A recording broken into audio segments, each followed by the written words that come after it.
Hello, Saber fans. Shamim here, along with a special guest. I'll let her introduce herself. This is Lex, or Aletani, for my page. I'm just having Shamim over because he's awesome. You hear that? I'm awesome. Like, I didn't even pay her to say that. She's just saying that. So, yeah, we're here together in Wichita, Kansas, which is probably the most boring place I've ever visited in my life. But I grew up in Minnesota, so there you go. So, yeah, those of you who follow my page know that I like Star Wars a little bit. And I build lightsabers. So, like, we have a couple lightsabers here to talk about, which is going to be fun. And then on the Facebook Customs page, you guys have sent in a couple questions and prompts for us to discuss. So, we'll try and do that as well. How do we want to start? I want to start with this awesome purple lightsaber that Justin Polacek, master at the Saberforge Customs shop, did for Lex. Do you want to give a little bit of backstory about how this design happened? Yeah, well, I actually didn't buy this Gladius. I actually won it in the 1K member raffle for the Saberforge forum. But I didn't really like the green with the brown leather wrap. It just wasn't really my style. So we all hung out at Celebration. Justin hung out with us a lot, and it was really, really fun to get to know him. And I asked him if he would do a surprise design for this. And he's like, oh yeah, I've got the best idea. So what he actually did was he did Hydro Dip, and this is kind of his Varactyl theme, which I absolutely love it. It's got the reptile purple leather inside with an Edo wrap, and then it's a 12-watt indigo as well. So it's just, I absolutely love it. Yeah, can we talk about this? It's like, it's the coolest thing. I don't know how well the camera's picking it up pretty well, but it's got this gloss to it in person, which is phenomenal. Yeah, it's absolutely cool. It's actually an automotive clear coat on the top, so it helps bring out the color. Oh, did he clear coat it? Okay. Yeah. Very nice. Yep. And it's got this metallic sheen to it in the purple, but not in the black, so the purple really pops. It's awesome. Turn on the saber. Yay, indigo! Let's blind the audience. Right, yeah. So it's a really gorgeous color. I've got pictures of it, but yeah, I absolutely love it. So this is the old style Gladius that is not in stock anymore. It's been replaced with the new Gladius. So Justin, your project for 2016 is to make a companion piece with the new Gladius. I'm just saying. It needs to happen. Well, he has promised me that this is a one-of-a-kind, so I may have to ask him to do it for me. We'll see how the V2 is with this kind of style. Maybe in a green, match my tattoo. That'd be really cool. Cool. Yeah, sweet. So it's a Varactyl inspired, because you like the Varactyl creature from Revenge of the Sith, and it's like your only thing about the prequel trilogy that you like, from what I've heard. It's not actually inspired from the Revenge of the Sith. I actually really love Varactyls from Star Wars: The Old Republic, the MMO. Which I have never played. Yeah, I've played a ton of hours on it. But that's where I really fell in love with the Varactyl, and I had several of the mounts and whatnot. But I think what he got the idea from was I actually got a Varactyl sleeve for 9 hours straight on one of the days at Star Wars Celebration. And unfortunately, I wear a long sleeve shirt, but it's on my left arm. The cool thing about long sleeve shirts is that you can pull them up and show a little bit of the Varactyl. We'll see. It doesn't really pull up very well. There, you see the face. Yeah, you show can the face. See the face. So this goes all the way up her arm, and it's crazy detailed. And apparently it's not even done yet. Like, there's more detailing that needs to be done. Yeah, there's 15 hours that have gone into it so far, and he wants to do a couple more hours of just final touches on it, so. Crazy awesome. Yeah, I love it. Can you give us a Varactyl, like, screech? No. That's pretty much how it goes. I really want to get a rip from the game and use it as a ringtone. That'd be fun. Or as a boot-up sound to... Yes. When you eventually get sound into this purple lightsaber, we need, like, a Varactyl-themed sound font. Justin, let's make it happen. Yeah. Cool. Okay, so that's her awesome purple lightsaber, which is sweet. There's 2 more lightsabers on it. You can pick one of them if you want to talk about it or not. I mean, that's cool too. We have a bunch of questions. We have some more questions. Yeah, let's get some of the questions. Okay, so first question from you guys is favorite lightsaber design. Such a boring question. You guys can't come up with anything interesting. I think we already know Shamin's answer. Yeah, so if you've watched my channel, you know that I love the Revenge of the Sith Obi-Wan Kenobi lightsaber. Not the A New Hope version, although that one is awesome, and I love that one. Specifically the Revenge of the Sith, with the copper and the brass up at the top and the thin neck, and it makes me so happy. So how close in first and second is that with the Graflex? Graflex. So, like, Graflex itself is pretty much just iconic in terms of its... I mean, it's the first lightsaber we've ever seen on screen. The absolute first lightsaber we've ever seen on screen. So because of that, I find the Graflex to be a fantastic, phenomenal saber design, and I love it.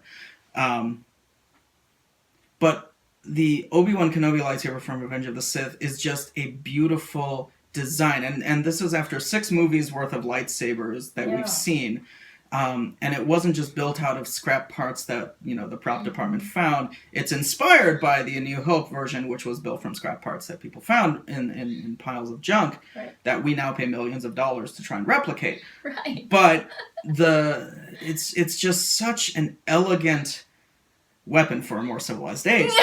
if you the Revenge of the Sith lightsaber, because it's got the beautiful, it's just chrome plated around the top and the bottom, and then in the middle with the clamp section, and then the circuit card is gold and it's beautiful, and then you've got the silver greebly and the copper greebly, and then you've got the beautiful brass and copper neck piece, and it's thin, and it's just so beautiful to look at. So that's my favorite, like, original design that is just gorgeous. The Graflex is lovely, and I love it, and everyone knows I've been doing a lot of Graflex builds and videos recently. But absolutely, I love Revenge of the Sith Obi-Wan much, much, much more than any other design I've ever seen, canon or original design from other sabersmiths. So, what about you? Yeah, fair enough. Favorite lightsaber design? I don't know that I actually have a favorite. Oh, lame. Conceptualized, but reading iJedi and reading about how Corran Horn built his lightsaber from like speeder throttle parts and crystal that he found to just make a lightsaber to protect himself when he was on Merkur, I think. Was it on Merkur? I don't remember. But I just love the idea of those found parts like they did in the original movies. Is he put it all together, but then he was still able to customize it with the knob that would extend it or shorten the blade. I just thought that was so cool and versatile. So that's definitely my favorite lightsaber. Awesome possum. We want to hear from you guys what your favorite lightsaber designs are in the comments below. Yes. Isn't that what people do when they're doing like a talk show thing? They're like, we want to hear from you. Comment in the comment below. So yeah, we're totally stealing that from other guys. Okay. So what about least favorite lightsaber designs? Least favorite, I really don't like Sidious. It's the chrysalis, before the butterfly, comes out, whatever. It's supposed to be elegant and it's pretty. So beautiful, though. I love the Sidious design. I feel like it's really tiny, and it's too much like a chrysalis, I guess. It's too, I don't know, it just doesn't feel very, I don't know. I guess that's the only one that I really just like, I don't really like it, but. You're entitled to your opinion, however wrong it may be. No, I actually love the Sidious design. I recently purchased a Corbanth Sid, and it's currently at the chrome plating shop being stripped. They're repolishing it, and they're going to chrome plate it again. And then they're going to do some like copper plating on it. It's going to be super slick. Yeah, and I just got my chassis in from Darth Rio on Shapeways, and I'm so excited to do my install on it. It's going to be good. So I love the Sidious design, but we're talking about ugly lightsabers. It's an ugly lightsaber from the movies. I hate the Obi-Wan Kenobi lightsaber from episode 1 and 2. Mm-hmm. Josh Linden and I, buddy, we've talked, and we both loathe pretty much every element of this design, from the emitter to the weird grip section to all the usually I love greeblies. I don't like the greeblies at the top of this line, and then the pommel. The pommel is death. Ugh. The wanky pommel is death with all those little squares around it and it's circular and it's death. So I hate that design. we could talk about least favorite designs from, other sabersmiths that have designed original designs, but I don't want to do that. No. So we'll just talk about the licensed ones from the films, and I hate the Obi-Wan lightsaber. Yeah, that's fair enough. Which is interesting, because, like, Obi-Wan's lightsaber from Revenge of the Sith is my favorite design. And now that's interesting. I've never thought about that. Like, that shows Obi-Wan Kenobi's growth as a character. He's maturing. He's matured. Yeah. He went from the ugliest lightsaber design to the best lightsaber design in the course of 3 years. So, I mean, must have been a hell of a war to cause him to grow and mature like that, those 3 years of the Clone Wars. Or you go from Ewan McGregor to Alec Guinness. Yeah. Well, but Ewan McGregor still had the Revenge of the Sith lightsaber from Right, but he's the one that chose the first 2 movies lightsaber, and then, that is very true. It off of That's Alec very Guinness. true. Ewan McGregor did. That lowers my respect for Ewan quite a bit. Quite a bit, because I remember that scene in the documentary where he gets presented with that box, and he's like, "Oh, this is the one. This is probably the one. This is my favorite. Yeah, but this is the one we've been using for training, right? Yeah, no, and that's like Luke Skywalker's. But this is the one." And then Nick Gillard is all like, "We'll give it a 12." Okay, well, yeah, I think that's the one. I think that's the one. He doesn't even care. So. Oh, Ewan. But it's okay. He was like 19 or so at that point, so he was young and immature. He had no idea what he was doing, and then he grew into... Anyway, favorite movies other than Star Wars saga? Oh my god, where to start? I think Lord of the Rings. Lord of the Rings. Is a dead giveaway. Throwing that out there. Yes, definitely Lord of the Rings.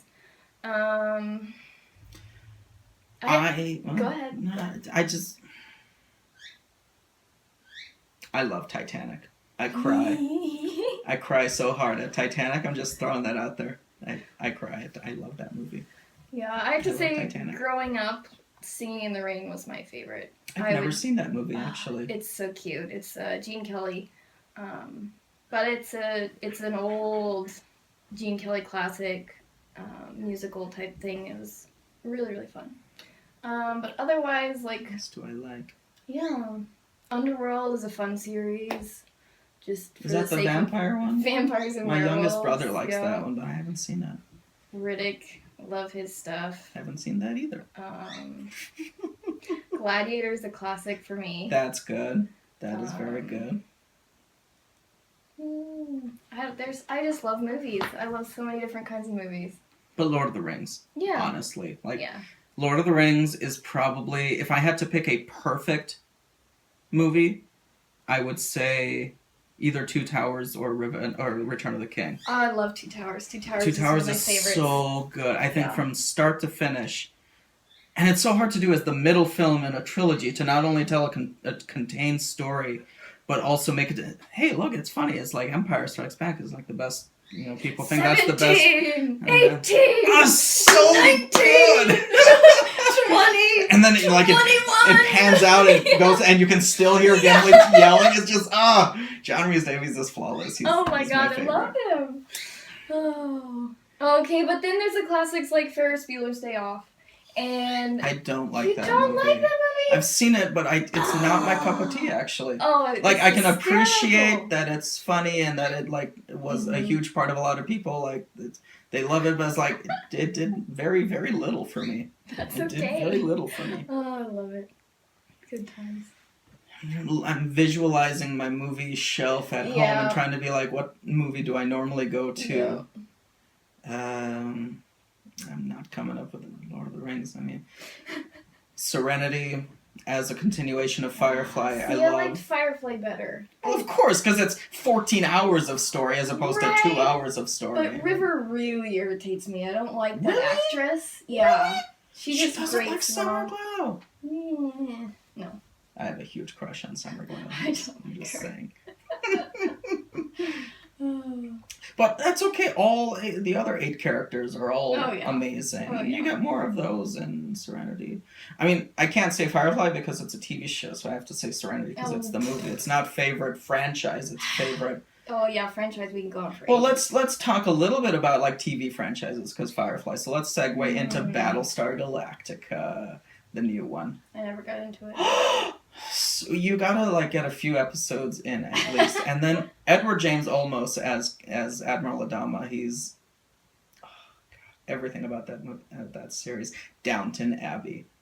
See, Let's go complete opposite direction from sci-fi and fantasy and all that. Downton Abbey. Like, anyone who is watching my channel right now, Downton Abbey is the most perfect TV series of all time that I've ever seen. I haven't seen every TV show, so there might be better ones out there. There might be comparable ones out there. But Downton Abbey. You guys just started Downton Abbey. She and her husband just started Downton Abbey. So, what, the 2 episodes in? Yeah. You've got 6 seasons worth of perfectness. Perfection? Perfect. I'm an English major. I can speak goodly, apparently. Yep. Yeah, Downton Abbey. Amazing. From the music to from the casting, the story, the direction, the art direction is...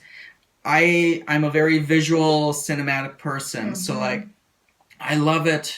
I really focus in on things like the camera angle and the way the camera moves in and pans, and like whether it's a shaky cam for dramatic, intense moments or whether it's just a steady cam that's slightly moving in or something. Like I focus on all of that stuff, and the direction and the cinematography in Downton Abbey is amazing. It's just spot on. Yeah, and something that works into that makes me think of a movie that cinemagraphically I just absolutely love. Is 28 Days Later. It's a zombie flick, but the cinematography, the visuals and the landscapes, and it's just beautiful. And it's a fun zombie flick. I love zombie flicks. Resident Evil, all of them. I just love them. So yeah. And then I really feel like Downton Abbey reminds me so far of the BBC Pride and Prejudice with Colin Firth. I just absolutely classic. It's the same kind of feel, and but like. One thing that I didn't like about the Colin Firth Pride and Prejudice, and this goes back to my own sense and sensibility. No, it goes to like visual aesthetic, and that series was an older series, and so the lighting, the cinematography, the music, the staging of the characters. It's much older, and it doesn't speak to our modern sensibilities of film. So, like, that's one thing that I feel like the who's the new actress who plays the... Keira Knightley? Keira Knightley.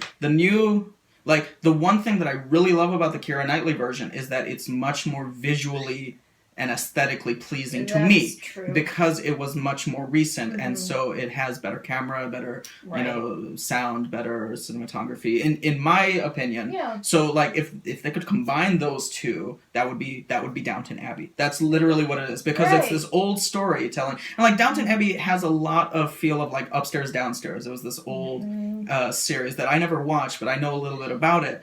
And that it's a similar kind of thing where, like, you have this big mansion and you have the upper-class English people living upstairs, and then downstairs you have the staff and the servants. So, you know, Downton Abbey takes all the modern sensibilities and the modern aesthetics of visual storytelling and combines it with, like, the 1912, 1920s feel, and it's a period drama, so that's cool.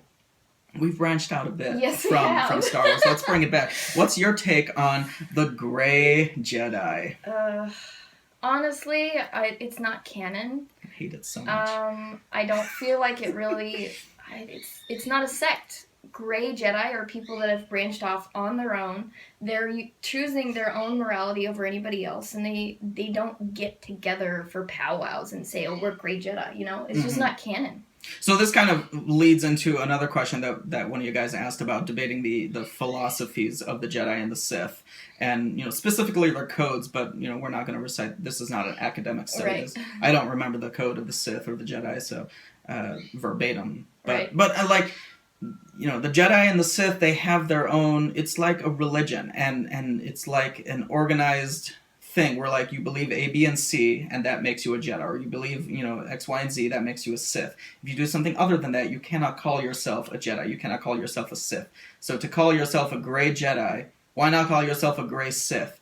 You know, no one calls themselves a Grey Sith. There's this whole thing about Grey Jedi. You're trying to keep one foot in the light, but also be like, well, I don't hold to all the principles of the Jedi. You can't do that. You gotta call yourself something else. Call yourself a Night Sister. Call yourself a Dathomiri Force Witch. Call yourself some other Force user, but not a Jedi. You can't be a Jedi if you don't follow all the codes of the Jedi. So then what was Qui-Gon Jinn?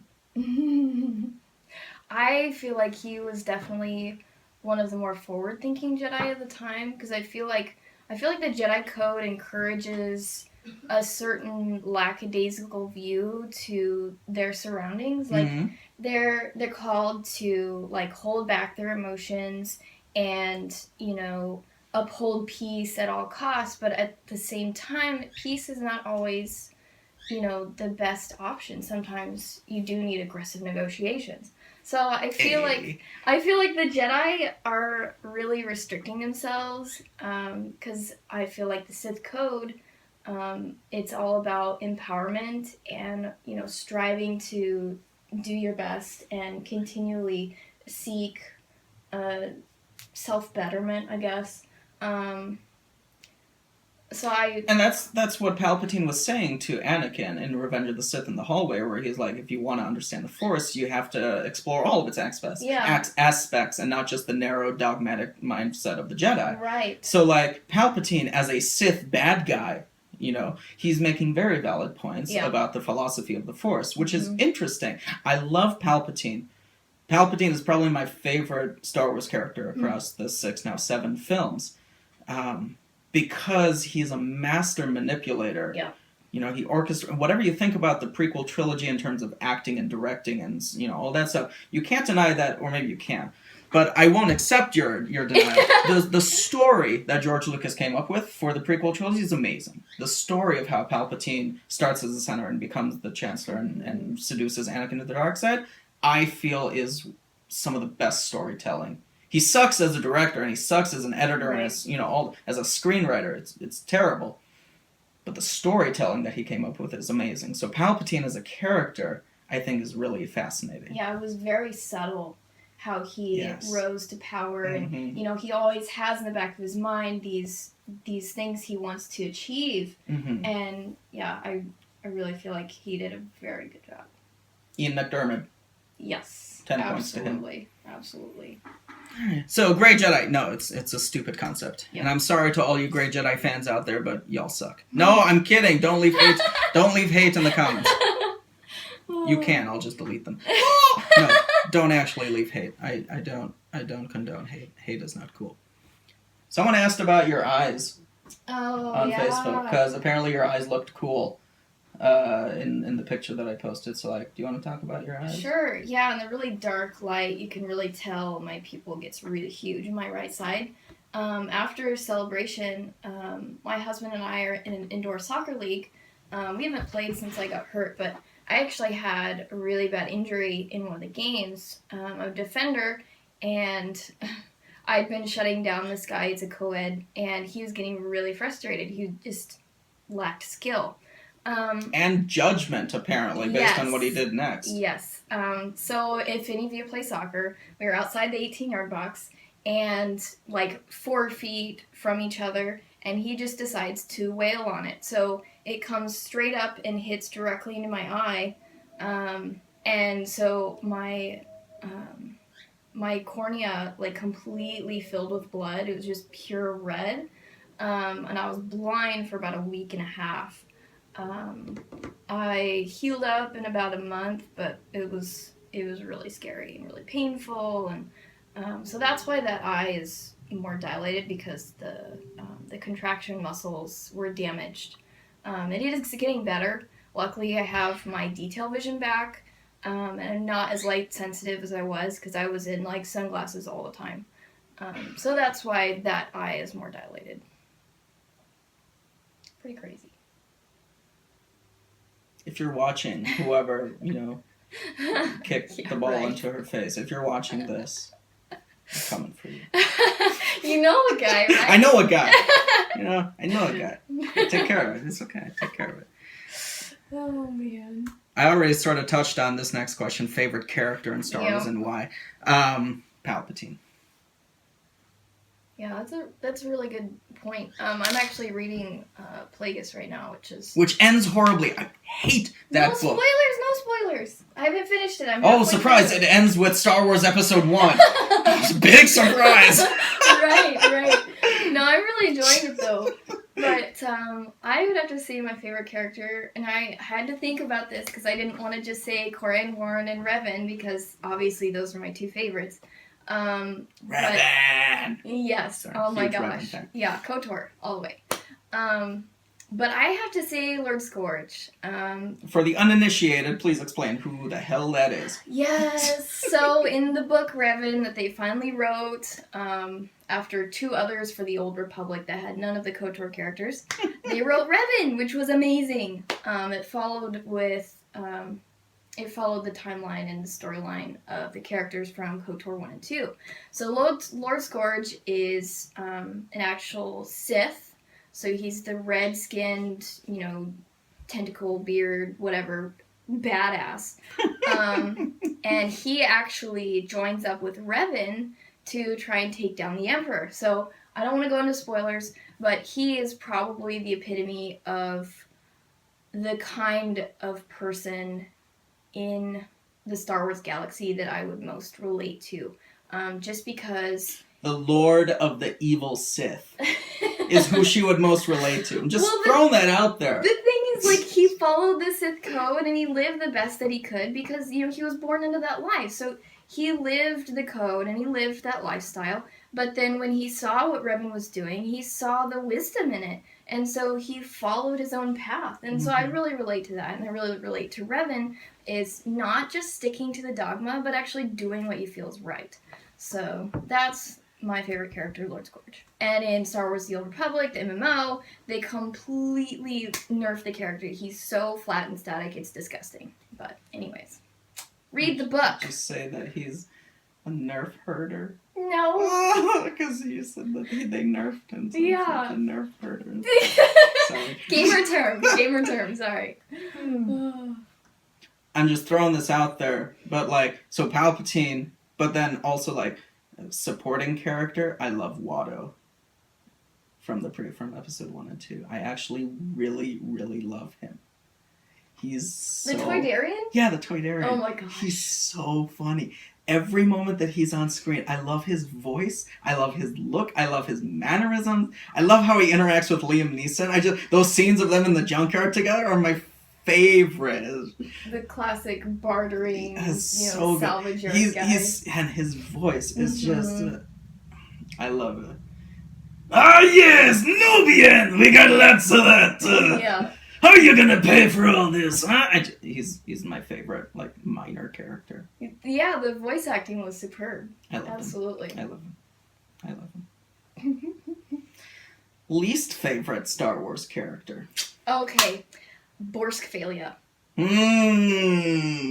my god! Not enough Bothans died. No! No, not enough Bothans died. Okay, so context. Borsk Phalia is in the EU. He's in the books, the Thrawn series. Read them. Timothy Zahn. Amazing.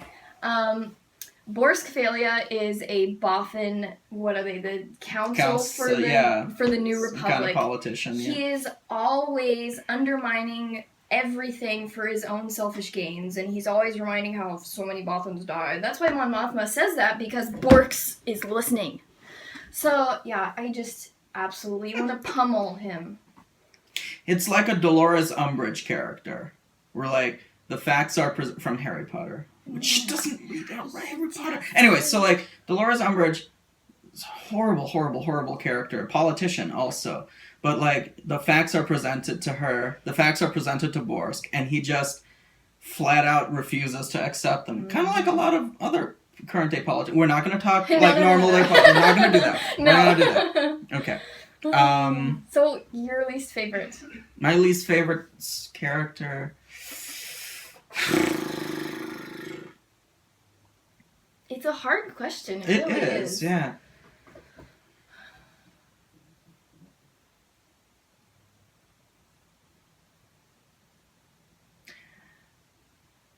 One of the scenes that I find least enjoyable in the Star Wars series is Jabba the Hutt's, the whole intro to Return of the Jedi.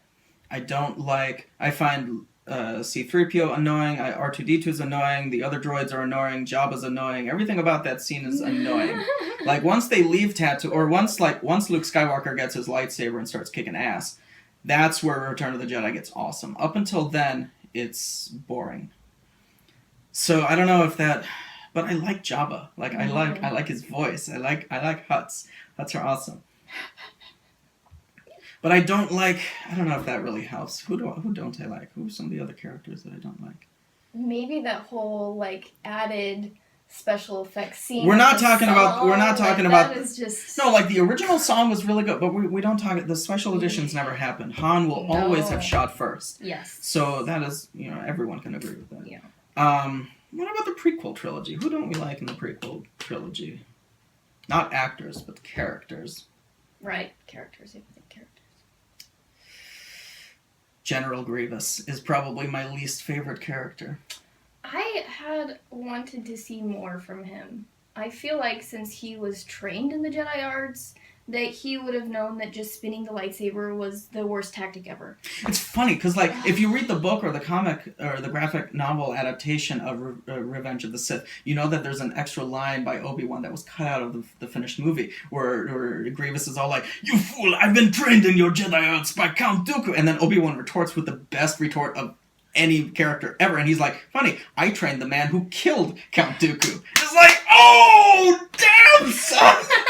And then, Obi-Wan proceeds to kill Grievous. Right. But Grievous is just, from the moment he walks on the ship with his... What's the situation, Captain? It's just, he's an awful, awful character. Yeah. Which is funny, because if you watch those old animated Clone Wars series on Cartoon Network, not the new one that went on for 6 seasons, but the animated ones of like 3-4 minutes long, Grievous kicks so much ass in those. Like when they first introduced him, and he's just like, he's killing Jedi left and right, what is this character? It's amazing. And then for the rest of the show, and that show led up directly into Revenge of the Sith, where they did the opening crawl in that show, and it's like, Grievous turns around and Mace Windu goes up and and uses the Force to crush his chest, and that's why he's coughing. Like, if you hadn't seen that little 5 minutes short, you would never know in the movie, why the hell is this badass droid general coughing? Yeah. It makes no sense. Yeah. So, I don't like Grievous. Alright, what else we got? You want to pick one of these to do?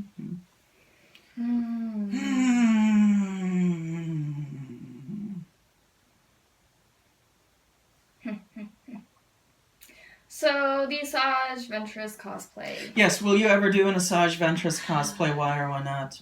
I've had it, propositioned to me several times. Hey, are you gonna do an Asajj Ventress? You'd be great for Asajj Ventress. Because she does a lot of cosplay and sews her own costumes and all that, so she's quite talented in that regard.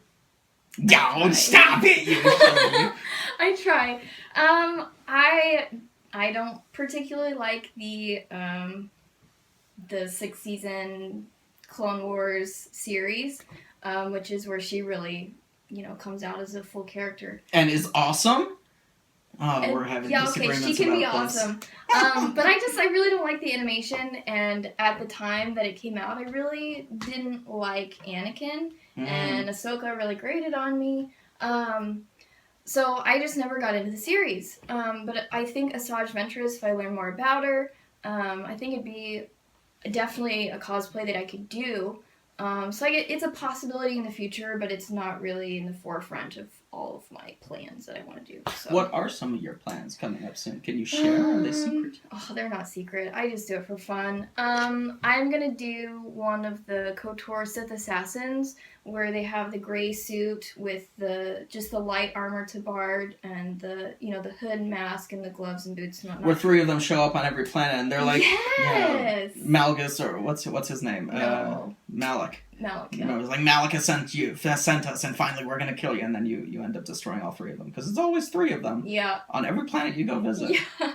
It's like, why won't you learn? Stop. So I'm doing kind of a sexy version of it. I'm gonna do.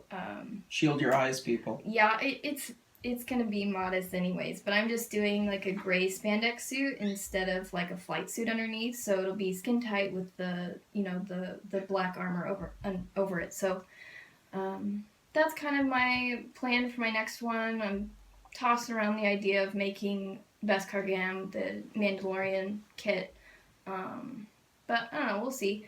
Really, probably what I'm going to be working on the most here lately and in the future is commissions for people. Hello! You heard it here. Worldwide exclusive. Except not, because she had posted about it a couple times. Yeah, I really want to help people get budget as possible builds. So trying to find discount fabrics or, just as inexpensive as possible while still being quality. So I've got a serger, so it's going to be, high quality seams. I don't know, I feel like I sew pretty well. So, I think so, yeah. I just want to offer, inexpensive outfits, but at the same time, I'm just one person, so labor has to factor into it. So I'll put a link down below in the comments for her Facebook page, her cosplay page. So if you want a nice Jedi or Sith outfit to go along with the lightsaber that you got that I may or may not have customized for you, hit her up. Yeah. On that page, yeah. So that's cool. Was Hayden Christensen really the worst part of the prequel trilogy? Because you hate Hayden Christensen with the fiery passion of 1,000 flaming suns. I did. Oh, what changed your mind? Uh, We haven't scripted any of this, so no. This is news to me that you Yeah. don't hate Hayden anymore. I have to say, watching episode 7 made me appreciate the prequels a lot more. Why? Because it was still the same planets. It was still the same, plot line and people and alien species and landscapes and environments. It still really felt like Star Wars. 7 or the prequels? The prequels. Okay. I felt like 7 was just totally fresh and totally apart from all of the previous 6. So Interesting. it made me appreciate the prequels more. I don't think it was Hayden's fault that he had such terrible lines. Preach. And the directing was terrible. Like, the scenes and the CG pair. Seriously? I mean... The dialogue. The dialogue. Yes, seriously. Natalie Portman is a phenomenal good actress. They made her look like a complete idiot. Yeah, so... Can we talk about that scene on the balcony in Revenge of the Sith where he's like, "You're so beautiful. It's only because I'm so in love." Oh, No, it's because I'm in love with you. Yeah. So love has blinded you? Ugh. Well, that's not exactly what I meant. But it's probably true. It makes me want to vomit. Yeah. It's the worst dialogue Yeah, and directing I've ever seen in my life. There was so much potential, but those few issues just completely ruined it. So I don't think he was the worst. I feel like the final scene with Obi-Wan and Anakin on Mustafar, that whole battle scene could have been so much better. I feel like the swinging on the wires and like slashing at each other willy-nilly, and then seriously, the stupidest thing I've ever the seen. 5 seconds straight of them just spinning in front of each other I when they hate have that. 10 million I hate openings that. for each other to just go, you're dead. The Obi-Annie spin.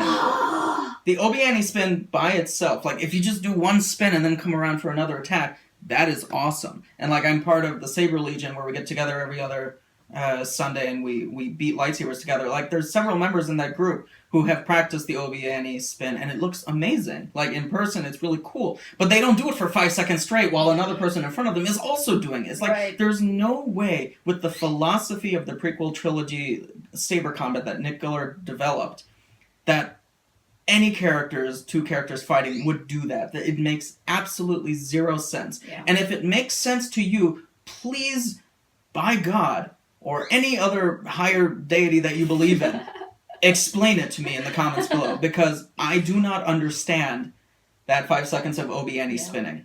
Yeah. I hate it.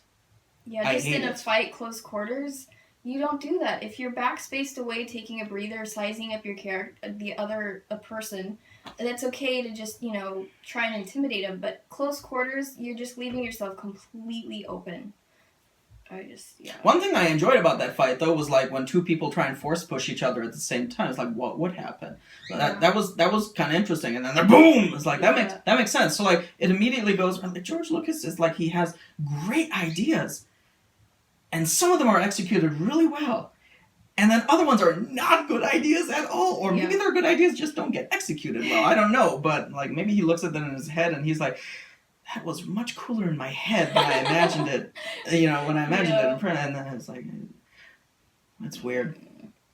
Unfortunate. Yeah. So. But then when Anakin is, burning on the lava and Obi-Wan's talking to him, it's like, oh, that melts my heart. It melts Anakin too. But, oh! No, but it's like, Ewan McGregor does such an amazing job in that scene. I think we can all agree that Ewan McGregor is probably one of the best parts of the prequel trilogy. He's so good. Yeah. He's such a great actor. Like, every moment that he's on screen, he had the best lines in Episode 2. Episode 2 is filled with horrible dialogue. Yeah. But all of Ewan McGregor's one-liners are great. I love them. Yeah. It's like, I was beginning to wonder if you got my message. I retransmitted it just as you had requested, Master. Then we decided to come and rescue you. Good job. Yeah, this right? is so funny. Alright, so no, he was not the worst part of the prequel trilogy. George Lucas was the worst part of the prequel trilogy. Yeah. If you disagree, well, that's too bad for you. We talked about favorite character. The baddest mofos in the Star Wars universe. Who are the most dangerous people to encounter in battle? Someone that you absolutely would not want to find walking up to you in a dark alley. I'd probably say Bane at his peak when he had the armor. Yeah, of the creatures that were sucking his life force, but they were lightsaber so resistant. cool. He was awesome. Bane is so cool. Yeah, I think at his peak he was pretty awesome. I would not want to cross paths with him. And I know this is so really controversial, but I'm convinced that he took over Zana's body. Because he had some kind of malfunction with one of his hands. Like it had become damaged or something. And when he went into Zana's body, that hand flexed. And then that was the last thing you read in that book. I don't remember that. Like, I have to go back and reread that trilogy, but that would be really fascinating. That's why I'm convinced that he actually took control of her. Wow. But I'm not sure that you ever see those characters come up again after that series. So like it's kind of like Inception. You're left to say, right. Is it still a dream or is it real? Yeah. Oh, I like that. Yeah. I'm gonna have to go back and reread that trilogy. It's such a good trilogy. It is. I loved it the first time that I read it. I would. Fan favorite is Boba Fett, obviously. He was so cool in the books. He was so cool in everything other than Return of the Jedi. Yeah. Yeah, he was so cool in everything other than that.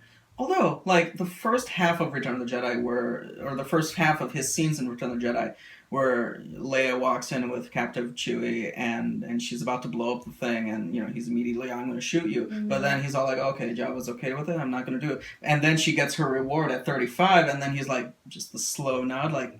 Respect. Yeah. Fist pound, girl. Right? Well done, girl. Yeah. So, like, I love that. And then he gets... taken out like a punk. But again, that's George Lucas being an asshat. Sorry. Yeah. But in all the other books, he's like the consummate survivor, and he's just so... Everyone in the universe is like, Boba Fett. Like, watch out, we got a badass here. Mandalore and unites the clans again. Like, that's pretty awesome. Yeah, he's really cool in the books. That is pretty awesome. So Boba Fett's my jam. I love Boba Fett. He's pretty sweet.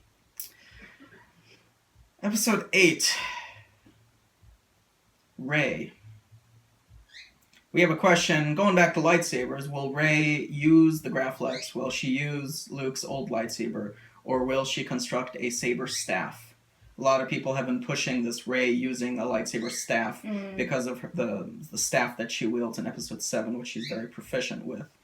And there's been a lot of fan art out there of her using a double-sided... ridiculously long... Yeah. It's not realistic for combat to have that long staff with, blades on the end. You just...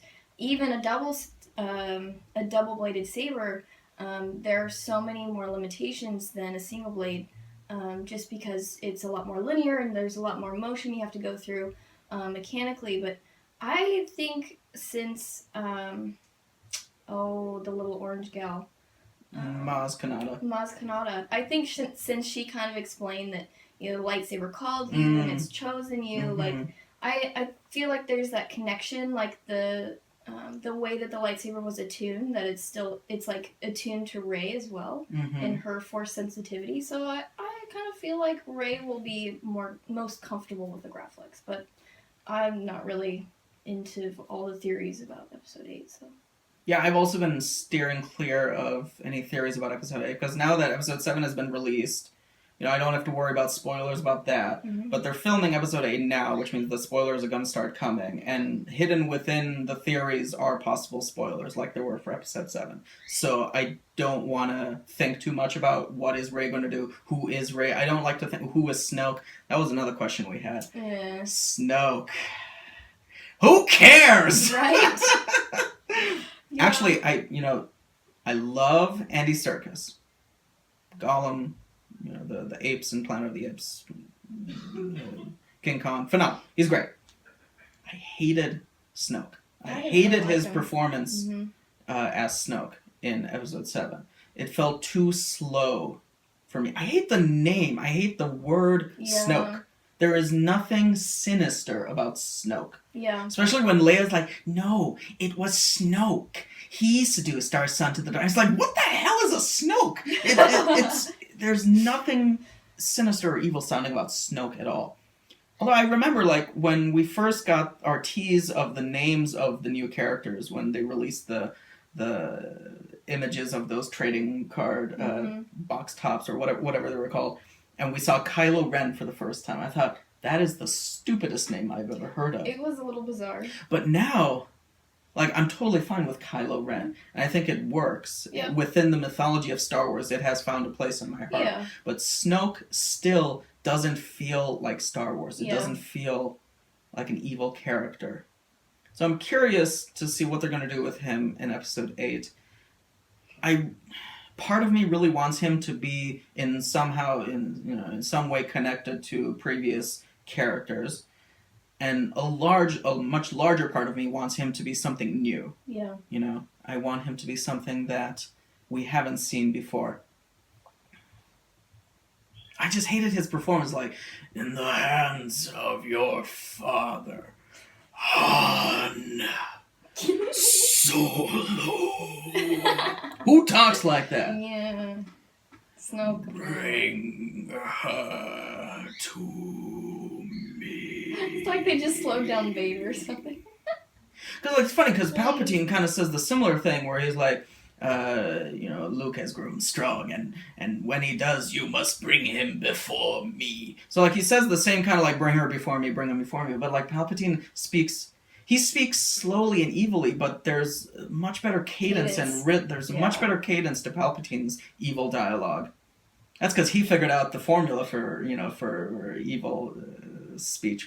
Did you ever see that Family Guy short where it's like the Emperor figured out the formula for making excellent speeches, evil speeches, and then it cuts to a clip of Palpatine sitting there with his two red guards, and he's like, something, something, something, dark side, something, something, something, complete. And it's just like so accurate. So, yeah. Anyway. I don't know. I feel like a lot of Ian McDiarmid's qualities comes from his theater background. He did a lot of Shakespeare, and so you've got that iambic pentameter, and he's got that practice. Like, we sat in at Ian McDiarmid's panel at Celebration, which is phenomenal. He read one of the scenes out of the Shakespeare Star Wars adaptations. It was brilliant.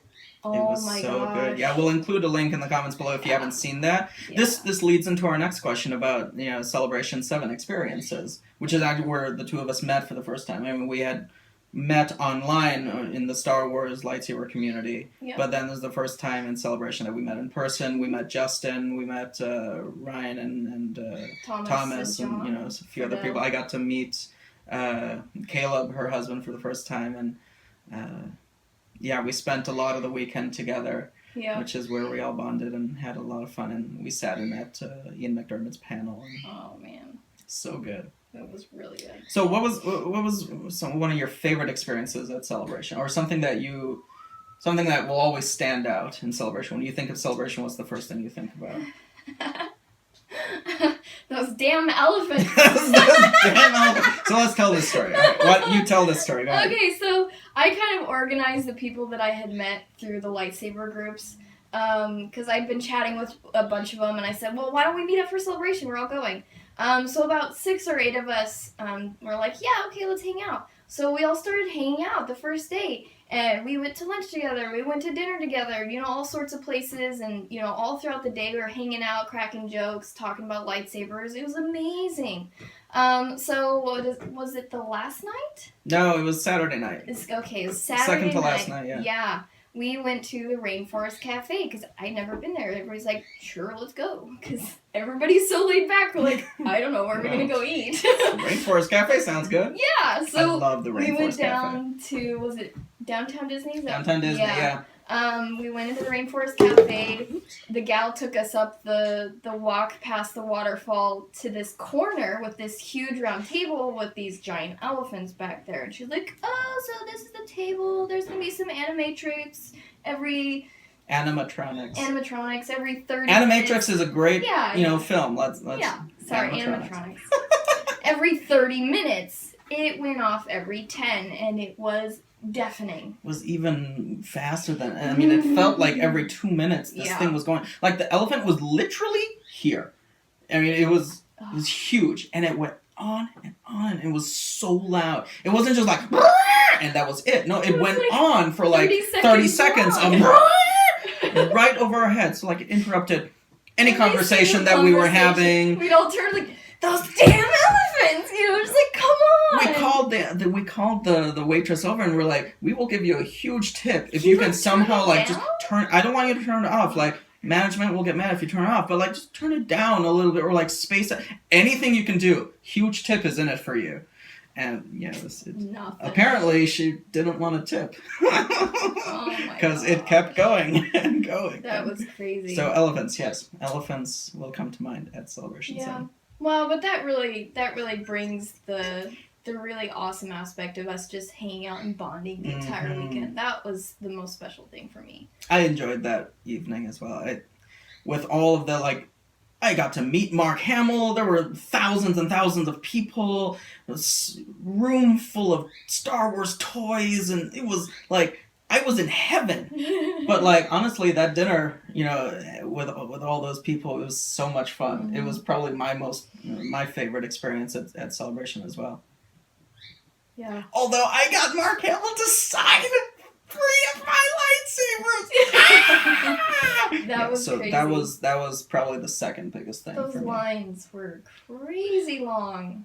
Oh my gosh. Oh Lord. So I gotta tell you the story. When on Thursday, it was the first, like, official day of the convention. It was probably Thursday. When they were having the J.J. Abrams and Kathleen Kennedy panel. Did you stand in line for that at all? No. So I got in on Wednesday afternoon. That's when I flew in, and I went and checked out the place where people were camping out for the Thursday morning panel on Wednesday night. So I could see a little bit of a line starting, and they're like, people are going to be lining up through midnight. Like, they're going to be staying awake for all night for this Kathleen Kennedy and J.J. Abrams. We hadn't confirmed a teaser trailer was going to drop, but, like, everyone was thinking they're going to drop a trailer. And so, like, we want to be in the room of 5,000 people when this trailer drops and Kathleen Kennedy and J.J. Abrams are on stage. So I went and I checked out the place, and I almost thought about, like, maybe I'll just sit down here. Like, I'll order some pizza and I'll sit down here and I'll sleep on the floor or something. And then I was like, screw that. Yes. So I was like, I'm paying for a hotel room tonight. I'm going to go and stay in my hotel. So I'm going to sit in the hotel. And then the next morning I got up and I got to the place like maybe 2 hours before the panel was scheduled to start. The line was like already outside in the hot sun. So, like, I stood in the line. I stood in the line for a good hour before I realized I was standing in the wrong line. Oh no. I was standing in the wrong line outside in the sun for an hour. Because there was no one there with signage saying, this is the line for getting into the exhibition center, which is the line I was standing in. I don't want to get in the exhibition center. I want to get in the line to get into the Kathleen Kennedy panel. So I'm like, where is the J.J. Abrams panel line? He's like, I don't know. Nobody knew. So a group of us, we were in the line, and we realized we've all been standing. It wasn't just me. We've all been. So like there was this big exodus as a whole bunch of us got out of the line. It was like, yeah, guys, we're in the wrong line. We got to go to the other side of this. So we went all the way to the other side. We're standing in line there. Long story short, by the time the line finally starts moving, and so they're handing out these wristbands. It's like, if you get this wristband, that means you are guaranteed a seat to get it. If you don't get a wristband, I'm sorry, we're out of seats. So like we barely got wristbands. Like there were 20 people behind us, and it went up to like 15 behind us, and like everyone past that like didn't get wristbands. So we got like the last set of 15 or 20 wristbands. It was crazy. So then finally we're moving inside, and it's like 8:59 or so, and the panel's supposed to start at 9, whatever. So it was very close to the panels. So a bunch of us, we pull out our phones because they're live streaming this panel as well. It's not just at the thing. So we pull out our phones, and we're all watching on YouTube live streaming this, and we're like, okay, oh my God, J.J. Abrams just got up on stage, and so we're still moving towards the entrance of the place. The panel starts, and we're still outside. We haven't gotten... So we're inside, and then we get inside. There is no signage about where it's like, if you have a blue thing, go that way. I was like, okay, we're going this way. We're going to Hall H. I don't... It's like, where is Hall H? And it's like, Hall H is on the 3rd floor. We're on the 1st floor. It's like, how are we supposed to know? Yeah. Finally, we sit down, and we've been watching and live streaming, and finally we sit down. So that was my first day of Star Wars Celebration. Yeah, another, I've got 2 more favorites. Definitely the 9 hours straight of tattooing was really intense, but it was so worth it. The elbow for tattooing is murder. But that was really, really awesome to experience. And then probably the wrap-up panel that we all went to together. Just everybody that could possibly pack in there. It was the wrap-up of this amazing weekend, so all of our emotions are high anyways. Yep. And then they play the trailer for again, 5,000 yes. of us, and we're just, like, cheering and crying. Yes. It's like, oh my God! Like, that was so cool to be able to experience that kind of mob mentality of emotions of, like, Star Wars fandom. That was really cool. It was good. It was a great experience. It was. This next year's celebration is going to be in London, which means I won't be able to go. No. So, Justin, I hear you're going. Have fun. You lucky dog. Jerk. We are planning on the years that it is in the States that we're going to get our group back together. Absolutely. And everybody's welcome to join us. I'll have the meetup, on my page as I set it up the first time. So the more the merrier, we'll fill up an entire restaurant if we have to, but it's so much fun to do, and yeah, we're definitely going to do it again. Okay. So, I only have one question left on the thing, and it says best Star Wars movie. I want to change that to your favorite Star Wars movie. Because best is very... a whole bunch of people can get into it. I want to know what your favorite is, and then I want to share what my favorite is. And it might be different from the best. I just want to know what is your favorite Star Wars movie out of the 7. I really think Empire Strikes Back is my favorite. Okay. Because it was the second of this new saga, and they kind of had the kinks worked out, and, like the Hoth, the AT-ATs trudging across the snow and the stop motion. Such great scene. It's so fun. And they gave us all these new planets, and I thought it was really cool. And the space battles and... Favorite part of that movie, then? I don't know. I don't think I have a particular favorite. I just like them all. Okay. Fair enough. Mine is Return of the Jedi. Even though I complained earlier in the video about how much I hate the opening bit with Jabba and all that, and I know it's annoying, the overall tone and aesthetic visual quality of Return of the Jedi, to me, is more appealing than the tone and overall aesthetic visual quality of the other 2 original trilogy. Prequel trilogy sucks. Episode 7 hasn't been out long enough for us to really compare it with all those. Yeah. And it's the first of a new trilogy, so it's hard to compare it on its own when it was like, oh, well, Anakin had 3 movies to develop as a character, and Luke Skywalker had 3. Like, Rey only has one movie to develop, so I can't judge it in the same way. I agree. So for everyone saying, comparing it to the other 3 or the other 6, you can't do that Not yet. I'm telling you, Yeah. you're wrong if you do that. No, I'm kidding. So Return of the Jedi is my favorite. The visual quality of black, blue, green, and red, those 4 colors exemplify Return of the Jedi for me. So you have the black of Luke Skywalker's black costume. It's a very simple thing, but like his black costume compared to his, what he fights in Cloud City with the kind of grayish brown tan, or his orange flight suit that he wears on Hoth and flying around in, like the black plus the green lightsaber compared with the blue lightsaber. It's the green mixed with the red of Darth Vader and then the blue and black of the Emperor's throne room. It has such a powerful resonance to it, for me, much more so than the Cloud City battle or any of the other aspects of Yoda training with Luke. I love Vader's redemption. Yeah. I think that is such a powerful thing for him. I hate the special edition Blu-ray where he's like, no, no, no, and throws Emperor. No, it's a silent internal struggle where he's looking at his son. And the man who has, now that we know, has been like a father figure to Vader throughout episodes 1 and 2, really mentoring him just as much, if not more so, than Obi-Wan and the Jedi. Right. Here's this man who saved him from the brink of death when he was burning alive on Mustafar. He brought him back, and he brought him back to life, and has trained him in the dark side, and has been his mentor. Who Vader probably hates and resents. We've read a lot in the Lords of the Sith book and other things. It was purposeful, and there's this combative energy between the two of them, with always being 2 Sith Lords.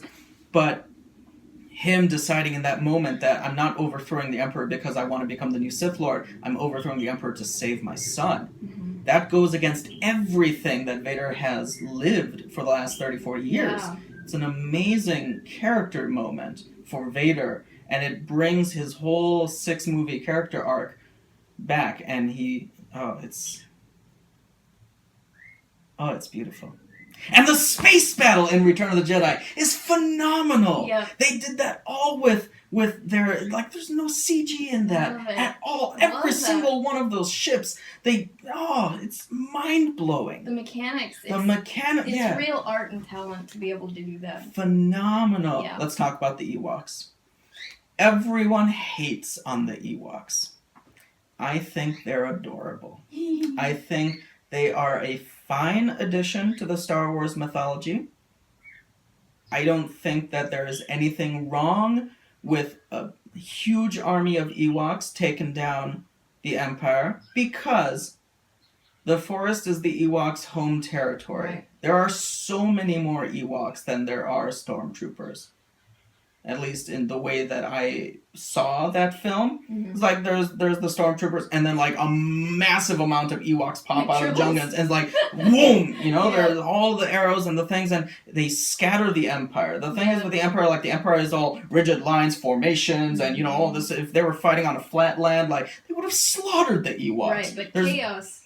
Chaos. The Ewoks created chaos, and they're taking on the stormtroopers like a group of 2 or 3 at a time. Very smart. Yeah. Very smart. The Ewoks divided them up and started, into the forest. Now all the speeder bikes and the AT-AT, they all go into the forest, and that is where the Ewoks can just kill all of them. Yeah. You got 20 Ewoks, they can easily take down 2 or 3 stormtroopers. Yeah. It's very ingenious ways, they string the string across and it takes out the speeder logs. bikes, the 2 logs. They're setting up all these traps. They probably had all these traps set up to catch large predators or animals or keep themselves safe. Sure. There's no way that they would have set up all this stuff in the hour or so before when the Empire got there. No. They probably had all this stuff. They've got all their society up in the trees. They've probably got... There's other predators and things on the Ewok planet, probably. So I love the fact that the Ewoks were able to take down the Empire like that. And while that is going on, you have that epic space battle going on. You also have the amazing fight between Luke Skywalker and Darth Vader. Yeah. when Luke is in the shadows underneath the stairs and his face, he's got the dark half and the light half, and he's waging war between himself. And it's something startling that causes him to go down the dark side. Like, I wasn't expecting Vader threatening his newly discovered sister to send him down the dark path. Whereas, like, if you will not turn to the dark side, then perhaps she will. And that is what causes him to light up his lightsaber and say, never. And it's like, I wonder if it's almost a self-sacrificial moment in that part, where it's like, how dare you threaten my sister to turn her to the dark side? Like, I'm going to take you out. Like, that's the moment where it's like, I will not fight you. I will not fight you. It's like, but if you threaten my sister, I'm going to fight you. And the music. If you have already watched that other video where I listened to that whole musical cue, and it's phenomenal. It's probably my favorite musical cue that John Williams has ever done, when he starts battling Vader down there at the end and then takes out his hand. And then, of course, Palpatine's my favorite character, and that's the movie where he acts the best, I think. Yeah. As the Emperor is great. So Return of the Jedi is my favorite, easily. Yeah, I think it's the perfect culmination of that entire trilogy. Is like, Luke has really come into himself, and you can see the maturity and the struggles he's had to go through, and the familial bonds is causing the tension between Vader and him. There is no Emperor. conflict. Yeah. He tries to say that there is no conflict in me. Yeah. But there is. Because Luke is right. Tell your sister you were right. Oh. Yeah. It's so good. Yep. Okay. It is good. We've been talking for an hour and 5 minutes. I don't know if this will actually upload to YouTube, so if you make it all the way to the end here, congratulations. You're a trooper. Yeah, like, oh my gosh. I would not watch this video. So if you've watched this whole video, like, I don't know, 10 points to you or something. I'm impressed. Any final words, comments, thoughts, things you want to share with our viewing audience? I don't know. I think this is a really cool opportunity, and I'd love to hear feedback from you guys, and how you liked our responses, or didn't like our responses. You're like, don't ever do anything like this again, Shmeem. I was like, well, okay then. Yeah. I mean, I'd love to try and figure out some way we could, do some more of these if we have the reception or the want to. Yeah, that would be cool. That would be really cool. Yeah. So, thanks for watching, guys, and may the Force be with you.